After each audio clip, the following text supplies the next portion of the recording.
Le 5 février, pour la deuxième année consécutive, Alès accueille le départ et l'arrivée de la 4e étape de l'Étoile de Bessèges, étape désormais baptisée d'Alès à Bessèges. 17 équipes professionnelles, dont les 8 équipes françaises, se lanceront dès le 2 février sur les routes gardoises pour remporter la 41e édition de la première course cycliste du calendrier. Il a été décidé à l'occasion de la 40e édition l'an dernier d'une plus forte implication de la ville d'Alès dans cette course cycliste de renommée internationale et par l'organisation du Grand Prix de la ville d'Alès le samedi, par la réception des équipes dès le lundi, mardi, mercredi avant le départ sur la ville d'Alès. Donc la ville d'Alès prend une place centrale dans cette étoile de Bessèges par une participation accrue avec une volonté de notre part d'aller encore plus loin pour l'avenir, en liaison bien sûr avec les organisateurs. Cette étape de 152 km amènera les 168 coureurs de Brouzé à Saint-Martin, en passant par Sainte-Cécile-d'Andorge, Coury ou encore Saint-Bresse.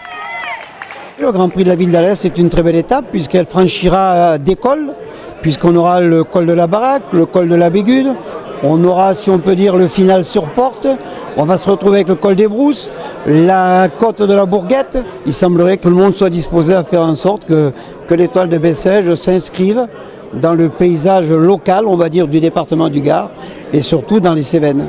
Diverses animations seront proposées en parallèle à Alès. Une course cyclotouriste réservée aux amateurs, un circuit promenade handisport et surtout le village du vélo, installé place de la mairie le matin et quai Boissier de Sauvage l'après-midi.